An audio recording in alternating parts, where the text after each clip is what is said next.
Voice nexus channel में आपका स्वागत है। आंखें बंद करके अंत तक सुनिए और चैनल को सब्सक्राइब करने के लिए धन्यवाद। शीर्षक है पराया बच्चा। रात 10 बजे के करीब थकी हारी नेहा घर पहुंची तो भाभी ने रूखेपन से कहा, दीदी, तुम्हारा खाना ढक रखा है, चाहो तो गरम करके खा लेना। नेहा ने सिर हिलाते हुए अच्छा कहा और कपड़े बदलने अपने कमरे में चली गई। हाथ मुंह धोकर खाना लेकर वह कमरे में आई ही थी कि भाभी की बातें उसके कानों में पड़ीं। अब तो हद हो गई है, रोज ही रात को देर से लौटना। कभी खाना खाया तो ठीक, नहीं खाया तो ठीक, इन्होंने तो नाक में दम कर रखा है। मोहल्ले वालों अन्य की बातें सुन सुनकर तो मेरे कान पक गए। पता नहीं ऐसा क्या काम करती हैं, भगवान जाने कब तक छाती पर मूंग दलती रहेंगी। भाभी भैया से ये सब कह रही थी। अब तक भैया ने एक शब्द भी नहीं कहा था। इस पर खींचती हुई भाभी बोली, अब कुछ बोलो भी। तुम्हारी शह पाकर ही तो सिर पर चढ़ती जा रही हैं। कल ही दीदी से साफ साफ बात कर लो, वरना मैं ही पूछ लूंगी। इस पर भैया का कुछ धीमा स्वर कुछ धीमी आवाज में सुनाई दिया, अरे, ऐसा गजब मत करना भागवान। उसी की कमाई से तो यह घर चल रहा है। कुछ और निर्णय ले लिया उसने तो पछताती फिरोगी। भूल गई क्या वो पिछली घटना, जब हमारे तंग करने पर गर्ल्स हॉस्टल रहने चली गई थी वह। तब घर में कैसे फांके पड़ गए थे। कितनी मुश्किल से मना कर लाए थे हम उसे। ये बातें नेहा के दिल में नश्तर सी चुभ रही थीं। ये सब बातें अब तो आए दिन होने लगी थीं। नेहा सुन सुनकर थक चुकी थी। हर बार खून का घूंट पीकर रह जाती है। उसकी भूख खत्म हो चुकी थी। उसने थाली को वापस रसोई में लाकर रख दिया और चुपचाप बिस्तर पर आकर लेट गई। नींद आंखों से कोसों दूर थी। सुबह उसे जल्दी मिसेज अग्रवाल के यहाँ पहुंचना था। दिन भर कभी ट्रेन का तो कभी बस का सफर करना व एक जगह से दूसरी जगह पहुंचना, यह उसकी दिनचर्या का हिस्सा था। नेहा फिजियोथेरेपिस्ट थी। उसे अपने मरीज के घर जाकर व्यायाम मालिश आदि के बारे में बताना समझाना पड़ता। इसके लिए उसे मुंबई जैसे शहर में बहुत भाग दौड़ करनी पड़ती थी। उसके मरीजों में कई नामी गिरामी हस्तियां थीं। काफी अच्छी प्रैक्टिस चल रही थी उसकी। पर इस मुकाम तक पहुंचने में उसे काफी मेहनत व संघर्ष करना पड़ा। जिंदगी के 15 साल उसने इस पेशे में बिता दिए थे, तब कहीं जाकर वह इस मंजिल तक पहुंची थी। उसे काफी जद्दोजहद करनी पड़ी थी अपने आप को स्थापित करने में। नेहा को याद आने लगे वो दिन जब वह छोटी थी। बड़े भाई के बाद हुई थी वह। खूब नाजों से पाला था उसे उसके मम्मी पापा ने। नन्ही प्यारी सी गुड़िया लगती थी वो। उसके पापा उसकी हर फरमाइश पूरी करते। हमेशा कहते, नेहा की माँ, देखना एक दिन मेरी बेटी इतनी बड़ी अफसर बनेगी कि दुनिया इसके आगे झुकेगी। पढ़ाई में इतनी होशियार है और सुंदर भी है।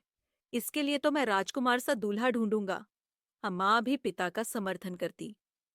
उनके यहाँ कई पीढ़ियों से बेटी नहीं हुई थी। अतः बेटी की बहुत ख्वाहिश थी उसके पापा को। पर यही हालत तब खत्म सी हो गई जब एक और बेटे की चाह में उनके यहाँ और 6 बहनें लाइन से पैदा हो गईं। पिताजी सब संभाल ही रहे थे कि एक दिन हार्ट अटैक में चल बसे। उस वक़्त वह 10वीं कक्षा में थी।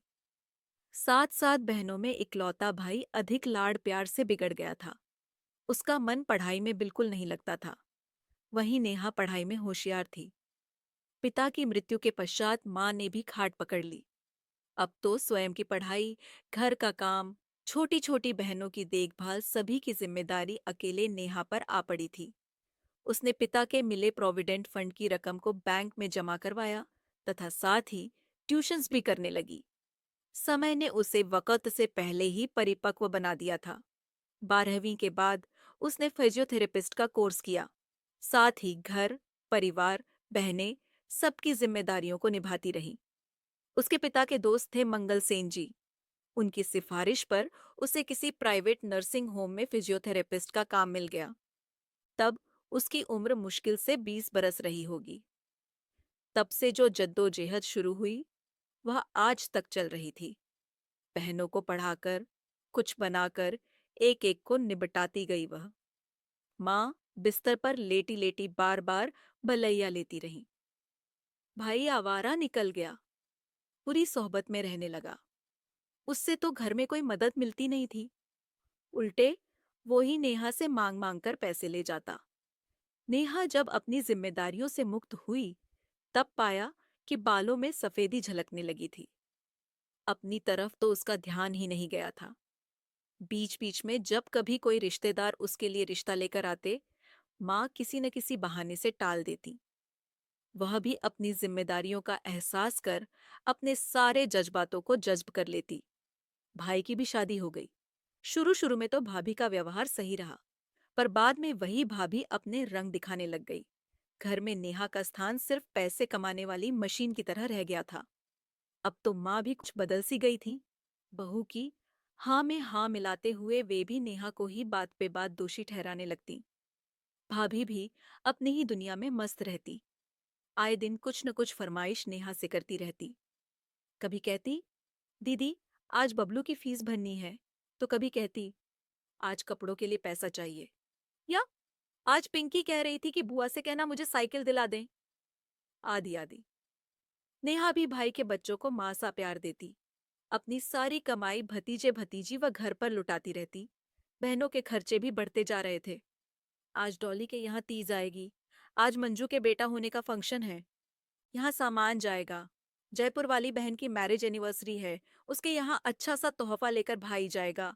उसके लिए साड़ी, उसके सास ससुर के कपड़े, बच्चे के कपड़े, फल मिठाई जाएगी, उसका खर्चा। आए दिन माँ की फरमाइशें, कुछ न कुछ लगा ही रहता। उसने कभी सोचा भी न था कि उसे लाड करने वाली यही माँ, उसकी अपनी सगी माँ इतनी बदल जाएगी। उसकी शादी का तो कभी ख्याल तक नहीं आया। ऊपर से कुछ कह दो तो घर में हंगामा। माँ का रोना धोना शुरू की, आज तेरे पिता जिंदा होते तो मेरी यह दशा तो न होती। मैं तो अपाहिज हो गई हूँ, तुम्हारे टुकड़ों पर पल रही हूँ। मैं तो हूं ही करमजली, मौत भी तो नहीं आती। माँ का बड़बड़ाना एक बार शुरू होता तो रुकने का नाम ही न लेता। वह सुबह एक कप चाय पीकर जल्दी निकल जाती और शाम ढले थकी हारी लौटती। भाभी से यह कभी न होता कि जहां बबलू पिंकी का टिफिन पैक कर रही है, वहीं उसके लिए भी 2 पराठे सेंक दे। हर महीने घर के खर्चे के लिए सारी कमाई हाथ में रख दो। उस पर भी यह जलालत भरी जिंदगी। क्या यूं ही घुट घुट कर जीती रहेगी? क्या यूं ही चलती रहेगी जिंदगी? आखिर कब तक? सोचते सोचते उसकी आंख लग गई। अगले दिन जब उठी तो सिर बहुत भारी था। मन नहीं कर रहा था तैयार होने का, पर घर पर रहकर भी क्या करती। दूसरे मिसेज अग्रवाल की आर्थराइटिस बहुत बड़ी हुई थी। उनका व्यायाम व मसाज करने के लिए जाना ही था। बहुत पुरानी मरीज थी वो उसकी। फीस भी अच्छी मिलती थी वहां से। बेमन से तैयार हुई, एक कप चाय पीकर निकल पड़ी। उसके काम पर जाने के रास्ते में एक अनाथालय पड़ता था। वह जब भी विले पार्ले उतरकर अपनी मरीज के घर तक पहुंचती, उस अनाथालय की ओर बरबस ही उसकी दृष्टि उठ जाती। कुछ समय से 4-5 साल का एक प्यारा सा बच्चा अनाथालय के गेट को अपने नन्हे नन्हे हाथों से पकड़े खड़ा हुआ उसे जाते टुकुर टुकुर देखता रहता। वह भी उसकी प्यारी सी मुद्रा पर दृष्टि डाले बिना न रह पाती। काफी दिनों तक यह क्रम चलता रहा। एक दिन वह कुछ टॉफियां लेकर उस बच्चे के पास पहुंची और बैग से निकालकर उसे देने ही वाली थी कि वह घबराकर पीछे मुड़ा और लंगड़ाता हुआ अंदर चला गया। नेहा उसकी चाल को देखकर उसकी परेशानी समझ गई और काफी देर तक वहां खड़ी रहा। उसका मन उस बच्चे को देखकर व्यथित सा हो उठा और अनमनी सी वह वहां से चल दी। उस दिन अपने सारे काम तो उसने निपटाए, पर मन के किसी कोने में वही बच्चा, उसकी लंगड़ाहट, मासूम सा चेहरा आदि आंखों के सामने तैरता रहा। अगले दिन वह जब फिर से वहां से गुजरी, तब वही बच्चा उसे उसी मुद्रा में दिखाई पड़ा। वह यंत्र चालित सी उसके पास पहुंच गई। वह उसे देखकर पीछे मुड़कर लौटा नहीं। इस पर नेहा ने उसे बैग से टॉफियां निकालकर देने के लिए हाथ बढ़ाया, लेकिन बच्चे ने अपना हाथ नहीं बढ़ाया। नेहा ने कहा, बेटा ले लो। इस पर वह तुतलाता हुआ बोला, आंटी डांटेंगी। नेहा को बच्चे की इस बात से उसकी समझदारी का एहसास हुआ। उसने कहा, अच्छा बेटा, एक बात बताओ, तुम्हारी आंटी हाँ कह देंगी तब तो ले लोगे ना? इस पर उसने हाँ में सिर हिला दिया। नेहा ने पूछा, बेटा तुम्हारा नाम क्या है? बंटी, उसने जवाब दिया। नेहा ने फिर पूछा, हमसे दोस्ती करोगे? उस पर फिर उसने हाँ की मुद्रा में सिर हिला दिया। अब तो नेहा का यह नित्यक्रम हो गया। वे दोनों मानो एक दूसरे की प्रतीक्षा में रहते थे। नेहा के मन में मातृत्व की भावना हिलोरें लेने लगी। उसकी भी शादी हो गई होती तो उसके भी प्यारे प्यारे बच्चे होते। उसे वह बच्चा इतना प्यारा लगता कि उसने निर्णय ले लिया कि वह उसे गोद ले लेगी। उस दिन वह अपने एक मरीज, जो कि वकील थे, से मिली। वो गोद लेने के सारे नियम जाने। उस दिन घर लौटने पर वह विचारों के झंझावातों में ही उलझी रहा। इस घर में रहकर तो उस बच्चे को पालना नामुमकिन था। फिर वह क्या करे? इसी कश्मकश में वह घिरी रही। फिर भी कुछ फैसले उसने कर ही लिए थे। उसने घर वालों की चोरी से बैंक अकाउंट खोल रखा था, जिसमें वह हर महीने रुपए जमा कराती आ रही थी। अब तक तो काफी पैसे इकट्ठे हो गए थे। उसने निर्णय लिया कि वह अपना अलग घर ले लेगी, चाहे छोटा सा ही क्यों न हो। इस निर्णय में मानो उसे जीवन जीने की एक नई दिशा मिली। उस रात वह बंटी को लेकर अपने नए जीवन के बारे में सोचती रही। वह निर्णय लिया कि कल सबसे पहला काम वह अनाथालय की संचालिका से मिलने का करेगी। अगले दिन जब वह उठी तो बहुत खुश थी। उसे यूं लग रहा था मानो सूरज की किरणें भी उसकी खुशी में साथ देकर दमक रही थीं। वह तैयार होकर निकली व अनाथालय जा पहुंची।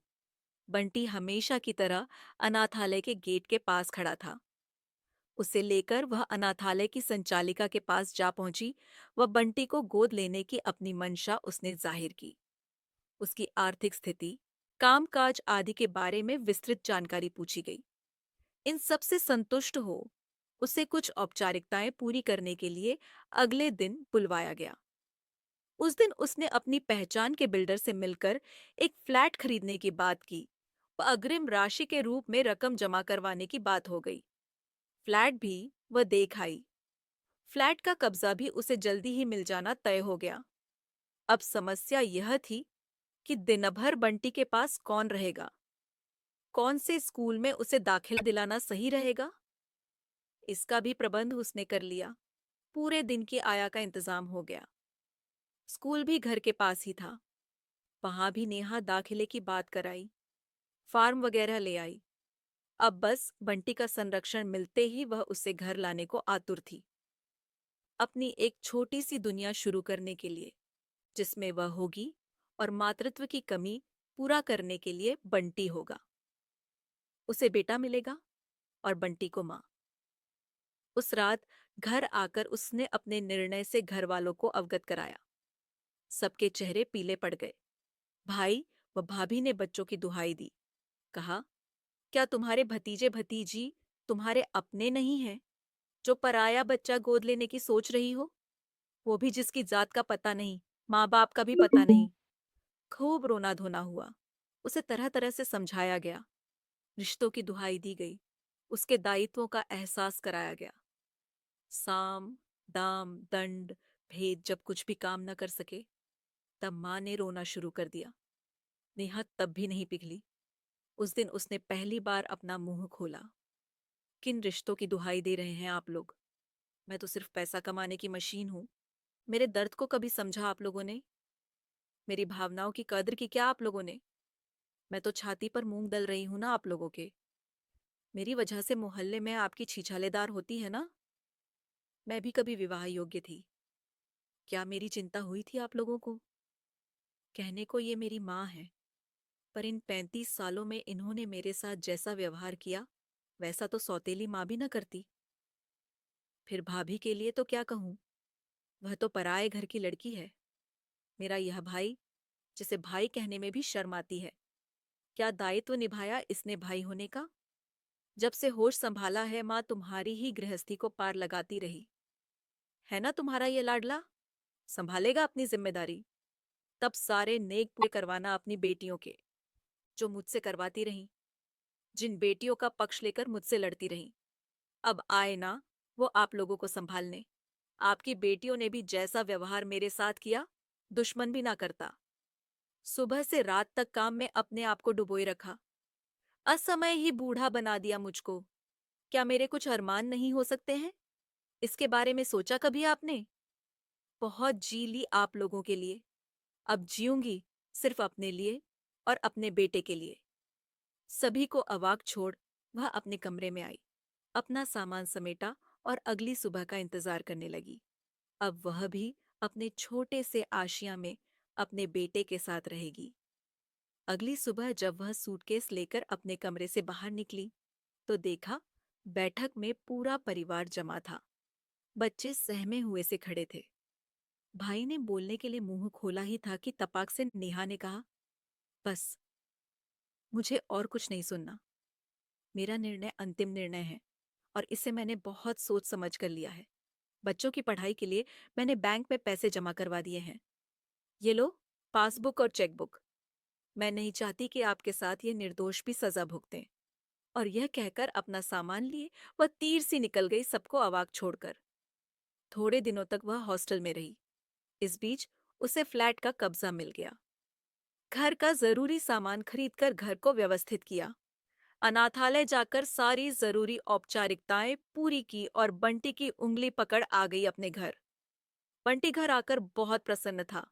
कहने लगा, आंटी, ये घर तो बहुत सुंदर है। इस पर नेहा ने बंटी से कहा, आज से मैं तेरी आंटी नहीं मां हूं बेटा। बोल मां। बंटी ने कहा, मां। नेहा ने उसे सीने से लगा लिया। उसकी आंखें नम थीं। यह खुशी के भावातिरेक का संकेत था।